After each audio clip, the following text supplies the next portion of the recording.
What is up, AV Nation? Hope everybody's doing absolutely incredible today. We have quite a few things to talk about. Some weird stuff going on. Remains of a Roman mercenary and beheaded victim were found at an ancient site in the UK. All the way to how did the cockroaches survive the dinosaur extinction? So some very interesting things to talk about today. First off, we have the remains of the Roman mercenary and beheaded victim. So, archaeologists have discovered the remains of a possible Roman mercenary buried with his sword and the skeleton of another Roman period man whose decapitated head lay at his feet in Wales in the United Kingdom. Investigations in these two distinct burials are ongoing, as are the examination of other burials at the site, which has been used by humans since the Stone Age. One spot, for instance, has hundreds of burials from two different time periods. People who lived during the early medieval periods, AD 410 to 1169, chose to bury their dead within a mound that had been used as a burial ground during the Bronze Age, 2500 BC to 800 BC, the team had found. So yeah, they're discovering quite a bit at this site, and it's dating those dates are very far apart too, which is crazy.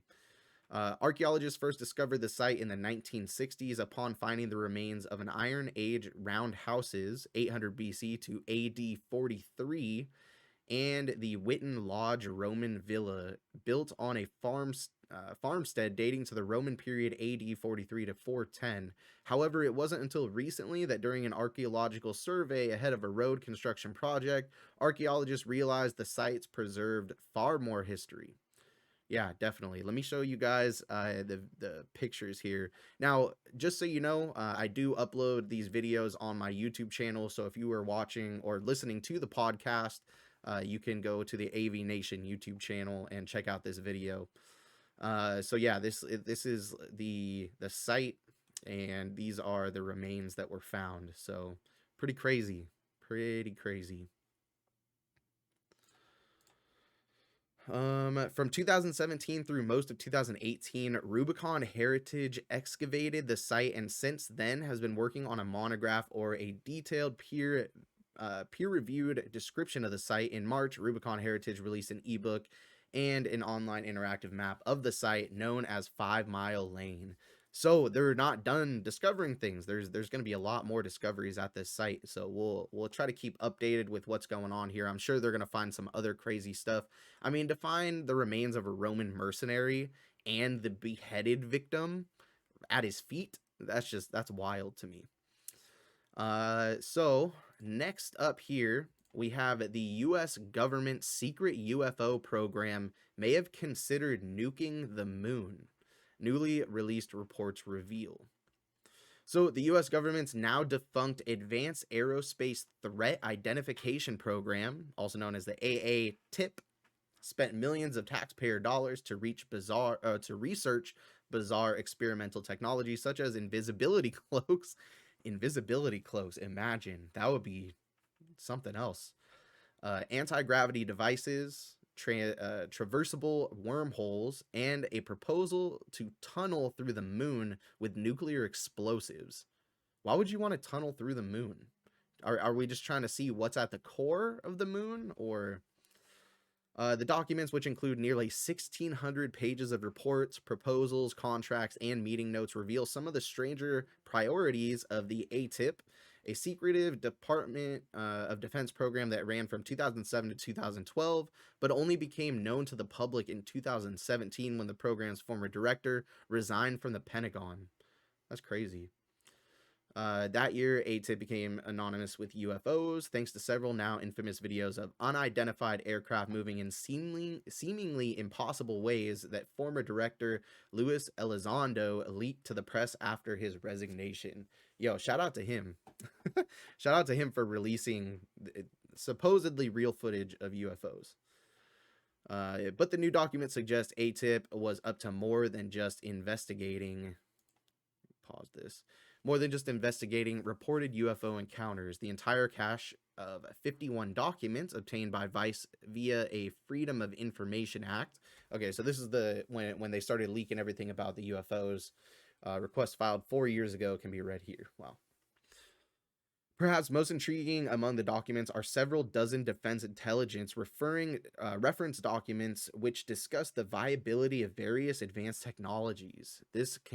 Collection includes reports on traversable wormholes, stargates, and negative energy, high frequency gravitational wave communications, warp drive, dark energy, and the manipulation of extra dimensions. Wow, and many other topics that will sound familiar to fans of science fiction. So we're trying to figure out how the heck these things work. High frequency gravitational wave communications and dark energy. That's going to be, we're going to get in trouble with that, in my opinion. But manipulation of extra dimensions. So the manipulation of extra dimensions, do you guys think that we're already able to manipulate some of these different dimensions? And how far advanced do you think these things are? Because I know that they have released the documents, but I mean, that doesn't mean that we know exactly how advanced and how far we've gotten with these certain technologies. Many of the other reports do not shy away from bold, sometimes outlandish proposals for realizing advanced technologies in a report. Negative mass propulsion. Authors propose a plan to look for extremely lightweight metals in the center of the moon, 100,000 times lighter than steel, but still the strength of steel. Wow. Okay, so the reason that they wanted to nuke the moon was to get to the center so that we could look for lightweight metals. Interesting. Of course, the U.S. has not nuked the moon. Really? Okay. Well, I didn't notice that. And people still think the moon landing is fake. You got to be joking. So it looks like we were trying to nuke the moon so that we could find some lightweight metals. Interesting. Next up, put this on screen here. We have the origin of the unicorn. Where did the myth come from? So, the unicorn is one of the most famous mythical creatures, often depicted as a white horse with a spiraling horn erupting from its forehead. It's not hard to imagine a horse with a horn, and for much of the mythical creature's history, people thought it actually existed, but where did the myth come from? So, it looks like it says here, unicorn-like imagery dates back to the Indus Valley Civilization, about 3300 BC to 1300 BC in South Asia, which included parts of modern-day Afghanistan, Pakistan, and India. A side profile of what looks like a horse with a single horn appears on seals from that time period.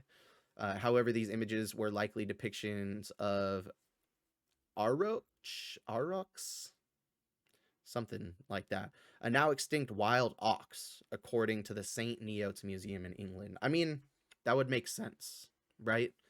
Oxes do look very different from horses, but then again, it's not like they were Picasso paintings, so we can't get a great depiction of what they're actually talking about. Written Chinese descriptions of an Asian unicorn date as far back as around 2700 BC, according to the American Museum of Natural History in New York. Wow. The first recorded mention of unicorns in Western literature came in the 4th century BC. Statius, a doctor and historian, wrote down tales from Indian travelers and described horse-sized wild asses. Horse-sized wild asses with the white bodies, blue eyes, red heads, and multicolored horn, about 1.5 feet long. Okay, I thought they were going to say the horse is a foot and a half tall. Time reported it in 2008. Stasis, hopefully I'm saying that right. Unicorn was likely based on descriptions of multiple animals such as wild asses and Indian rhinos. So wild asses as in donkeys. At least that's what I'm assuming. Wow, okay. Italian explorer Marco Polo found unicorn stories didn't quite match up to reality when he traveled through Asia and saw what he thought was a unicorn for the first time in the 13th century. Marco Polo found a unicorn. Okay, this is interesting. An account detailed in The Travels of Marco Polo, Penguin Classics 1958. They delight in living in mire and in mud, he wrote. It is a hideous beast to look at and in no way like what we think and say in our countries. So he could have found a rhino. I mean, honestly, rhinos are not the prettiest looking animals. Oxes are not the prettiest looking animals. So that could be possible. Oh, it's talking about narwhals now here. A 2004 study published in European Journal of Archaeology noted that narwhals were largely unknown in Europe in the Middle Ages, although some people hunted them and acquired their tusks. The unicorn is well known in medieval pictorial and written culture, particularly in the 14th and 15th century, whilst in the absence of narwhals from Western European art and thought it striking. The study's author wrote, while narwhals actually existed, most people hadn't heard of them, so the tusks help reinforce tales of mythical unicorns, which weren't real but were commonly believed in. Okay. So it looks like they use narwhal horns, tusks, whatever you want to call them, to say that unicorns were real. Common belief among Europeans that unicorns actually existed waned by the 18th century, according to St. Neot's Museum. After all, no one was able to find a real animal that matched the unicorn's description. Okay. So, unicorns are a myth. Narwhals are not. People need to stop the whole narwhals are not real thing, because they obviously are. There's documentaries and videos on them. There's no documentaries and videos of unicorns, but... All right. Next up, we have a bloated alien creature that washed ashore in Australia, possibly identified. Alien warning. Let's watch this little video here. See if it... Get these headphones on.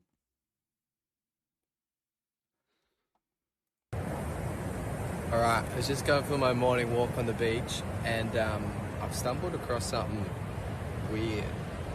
This is like one of those things you see when people claim that they found aliens. Look at it. How weird it is. Oh, I think I remember. Yo, and so, its head is missing. Yeah, there it is.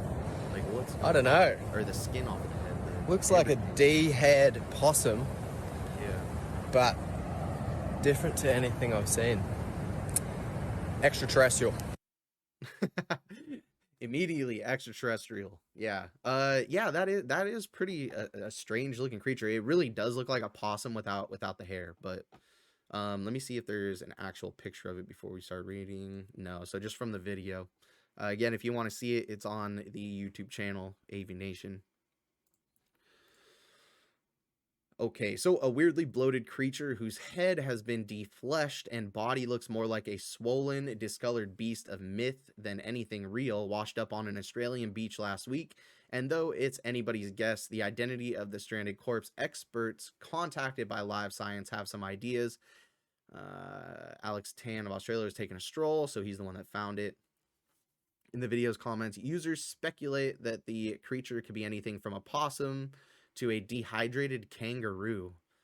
I don't know. The limbs look like they're the same length, so I don't know about that. And of course, an alien. Yep. Wilder guesses on social media include mini chupacabra or an extinct marsupial. We need to look into that. Let's dive into the chupacabra. That'll probably be up next. Let's see. Russell Bicknell, a marine biologist at the University of New England in Australia, told Live Science that he thinks it is either a kangaroo or a wallaby. Okay, a wallaby would make sense. Whatever it is, he said, is very waterlogged, likely having been washed out to sea during recent flooding in the area. Okay, that makes sense. Recent flooding in the area, animals get washed out, they come back in. Maybe, it got destroyed by something in the water, ended up arriving back on shore and was eaten by other animals, and it looked like just the head. The whole body is intact. The head is literally just the skeletal remains. So yeah, it says, I'd say it's a bushtail possum that has lost all its fur. Sandy Gillespie, a mammalogy collection manager at the Australian Museum, told Live Science in an email. Okay. But it does look, I mean, it does look kind of alien to me. I don't know. But again, it does look like an animal that just lost its head. All right. Lastly, we have, how did the cockroaches survive the Dino killing asteroid strike? When the rock, now known as the Chicxulub impact, I'm probably saying that wrong, I apologize. Chicxulub impactor plummeted from outer space and slammed into the Earth 66 million years ago, cockroaches were there. The impact caused a massive earthquake, and scientists think it also triggered volcanic eruptions thousands of miles from the impact site. 3/4 of plants and animals on Earth died, including all dinosaurs, except for some species that were ancestors of today's birds. So all non-avian, or, most dinosaurs died, including some non-avian, but some of the non-avian did exist beyond that. How could roaches a couple of inches long survive when so many powerful animals went extinct? It turns out that they were nicely equipped to live through a meteoric catastrophe. If you've seen a cockroach, you've probably noticed that their bodies are very flat. Yep. This is not an accident. Flatter insects can I thought like flattering insect. No, flatter insects can squeeze themselves into tighter places.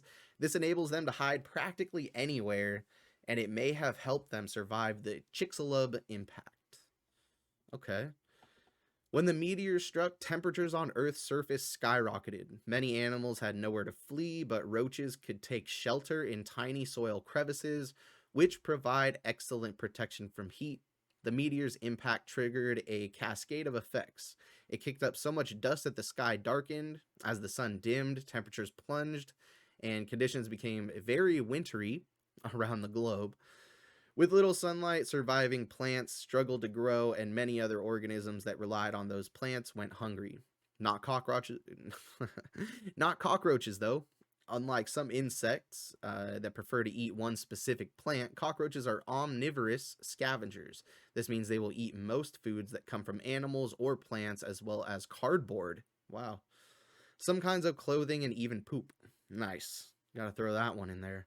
Having appetites that aren't picky has allowed cockroaches to survive lean times since the Chicxulub, extinction, and other natural disasters. Another helpful trait is that cockroaches lay their eggs in little protective cases. These egg cartons look like dried beans and are called oothke, which means egg cases. Like phone cases, oothke are hard and protect their contents from physical damage and other threats such as flooding and drought. Some cockroaches may have waited out part of the Chicxulub catastrophe from the comfort of their oothke. Okay, so some of the cockroaches may not have even been born yet, and they ended up surviving it, so damn. Modern cockroaches are little survivors that can live just about anywhere on land, from the heat of the tropics to some of the coldest parts of the globe. Scientists estimate that there are over 4,000 cockroach species. Jesus. As long as I see all it's beautiful six-legged inspirations. Cockroaches have already overcome odds that were too great for dinosaurs. If another meteor hit the Earth, I'd be more worried for humans than well, obviously. I mean, that's just common sense. Common sense. So it looks like the cockroaches were able to survive because they could fit in little tiny cracks. They were able to lay eggs, and the eggs are safe from the elements, which is pretty crazy to think about. So yeah, that is it. If you enjoyed the podcast, please follow it, and don't forget to subscribe on the YouTube channel. Catch you guys in the next podcast, next video. Peace out. If you enjoyed today's podcast, please drop that sub, and if you don't want to see my beautiful face, you can go ahead and check out the podcast on Spotify. Link is down in the description below.